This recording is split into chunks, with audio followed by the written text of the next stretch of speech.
PMC सरकारी उच्च विद्यालय परिसर में नवनिर्मित खेल पड़िया जंगल और परिवेश मंत्री गणेशराम सिंह खुंटिया कर कमल उद्घाटित। केसिंगा सहर स्थित पीएमसी सरकारी उच्च विद्यालय परिसर में नवनिर्मित खेल पड़िया को जंगल और परिवेश मंत्री गणेशराम सिंह खुंटिया मुख्य अतिथि भाव में जोग देइथिला बेले सम्मानित अतिथि भाव में कलाहांडी एमपी मालविका देवी, मुख्यमंत्री अतिरिक्त सचिव अनुपम साहा, केसिंगा एनएसी अध्यक्ष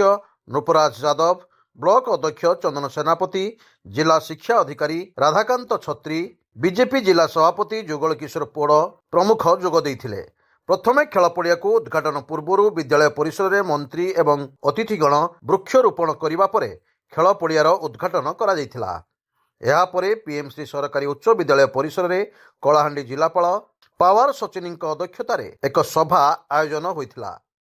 केसिंगा पीएमसी स्कूल को आसथिलो एठी हमर खेल पड़ियार शुभ उद्घाटन कराला, जोटा कि केसिंगा विद्यापीठ जोटा बर्तमान भारत सरकार पीएमसी हिसाब रे टेकअप कराई ये खेल पड़िया जो शुभ उद्घाटन कराला तो सुंदर परिवेश हो अनुष्ठान मध्य सब प्रकार भित्तिभूमि सुंदर हिसाब रे हेइची। ओडिशार एगुड़ी आप देखा कम पाइबे, निश्चित भाव में लोकाल लोकंर सहयोग, लोकाल ऑफिसर सहयोग,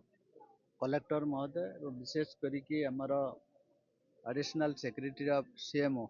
अनुपम साहा निश्चित भाव में आडप्टेड करिथिबा स्कूल अच्छी यही स्कूल अध्ययन करिकी से आईएएस पाइछंती। निश्चित भाव में ये माटी पवित्र माटी तांको मने पकाउछि एवं से मध्य मने पकाइछंती अनुष्ठान को एवं इतार विकास दिगरे, इतार उन्नतिकरण दिगरे एवं शिक्षा अनुष्ठान केमती आगो को जीव ए अंचल पिलामानंकर भविष्य को आखि आगे रखिकी से जो आईएएस पाइले, आईएएस पाइबा जो आपंकर यही केसिंगा अंचल यही अनुष्ठान ना भी धीरे धीरे कि बढ़ुचे एवं ओडिशा लेवल रे मध्य ए अंचल को जानिबार गोटे सुजोग पाउछि। कलाहांडी मनोज कुमार सिंह का रिपोर्ट, स्वतंत्र ओडिशा लाइव।